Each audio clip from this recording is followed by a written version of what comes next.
Agriculture is the largest contributor to the nation's gross domestic product and is recognized by this administration as Nigeria's most important asset.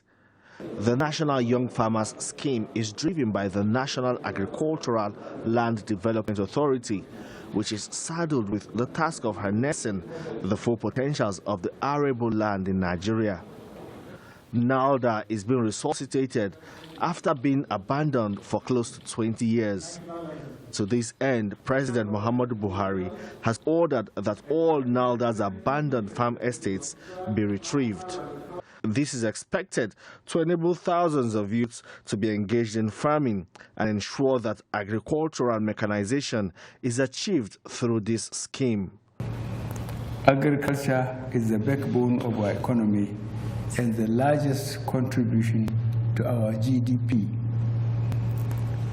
But we could do more to expand, modernize, and revolutionize our agriculture, which is our most important asset.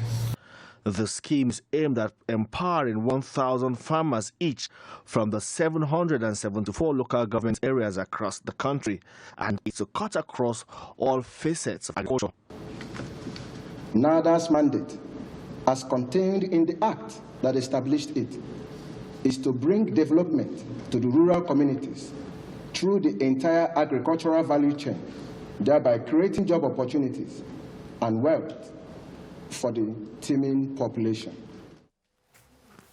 All right, that's the background to our next discussion right now. Recently, the president flagged off the National Youth Farmers Scheme in Abuja, and a lot of people have been talking about it, talking about how to make the best out of it. I have with me in the studio an agriculturist, John Akerele. He's here. He's been into agriculture for a long time. Nice to have you join me this morning, John. Thank you for welcome. Great. Now, I wonder what you make of that. The president is calling for, the conscious effort. The deduction from there is let us be more conscious in the use of mechanized equipment and implement for farming. Growing up, in the primary schools and secondary schools, we used to learn of subsistence farming, where people go use hoe and cutlasses but we see farmers using that even until today. Thank you very much, Mike. I think for the government to come up with yet another pronouncement, it's been a routine. And that's, if you check the archives, there have been loads and loads of pronouncements. The thing is that the body language is quite different pronouncement. Now, there are so many agencies that have been set up by past administration. I've always said it times with that number, that monitoring of all these things is a big problem for us. Now, yet 75 billion is injected into the agricultural sector, but the resultant effect of that injection of that kind of fund is not felt. Do you understand? There is no reduction in unemployment rate. So who are the teeming youths that you said that they have accessed these funds? So what do you think is the challenge? Is it that the money is not released, or the money is released and it doesn't get down? Or what do you think? Or maybe the money is not enough? See, Mike, there are so many problems in this scheme altogether. There's no sincerity on the part of the government as to pronouncement. When part of the funds is released, not all the funds get to the real farmers who are real-time farmers. Who need them. Who needs the fund? Now, before the funds get down, there are deductions at different strata of agencies where you have to do kickbacks on this fund that is released to you as a farmer. So the whole thing is a bunch of problems that I don't know how we can do about it. But if the government is saying that releasing funds, they want more people to come in, it still falls back to the sincerity of the government as to implementation, as to monitoring.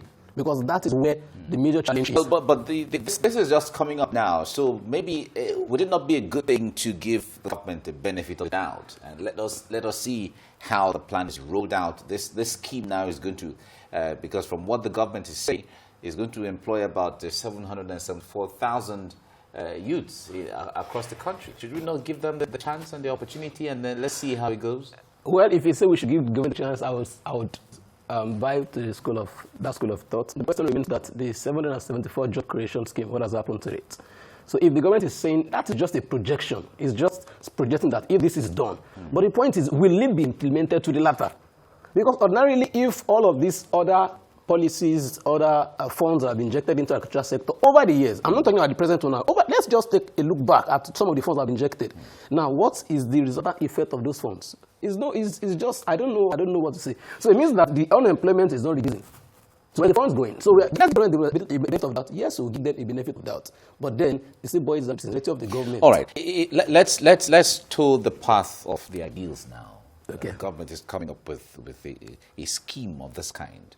What should it look like? What should be the nomenclature? What should be the character of that kind of program so that it becomes effective and it meets the yearnings of the people? Like you said, the real farmers in the bushes and in the rural areas, how do they feel the impact of this? How should it be originally?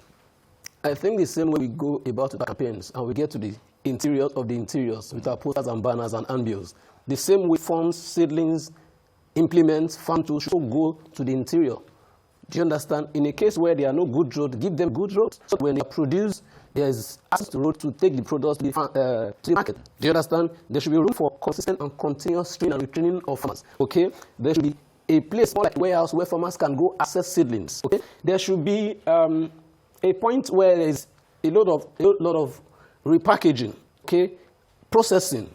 Do you understand? Because that is where the pool of jobs that we are looking for will come out from. Yeah. So if the government is saying this is what we want to do, fine, it's good. The same way posters will go to the interior, let this fund also get to the interior. If possible, we can share by local government. Let farmers in each local government meet the local government chairman, right? And then the funds can come from the federal to the state, to the local, and to the interior. And then you are sure that this fund will get to these people, they are the real farmers, and then we can feel the resultant effect of this fund being injected into the agricultural sector. Then and then can we say that the job we are looking for, we can document them. Do you understand? We can trace them. The money expended can be traced. Then we can now say, yes, this fund has been injected into this sector, and this is the effect. So if you are just saying that on paper or on screen, that we are injecting this kind of amount of money, and we are projecting 174,000 jobs, okay, just on paper. All right. We have to leave here. Thank you so much, Dana Kirile, for your time on the program. We wish you well. Thank you. Thank you for having me.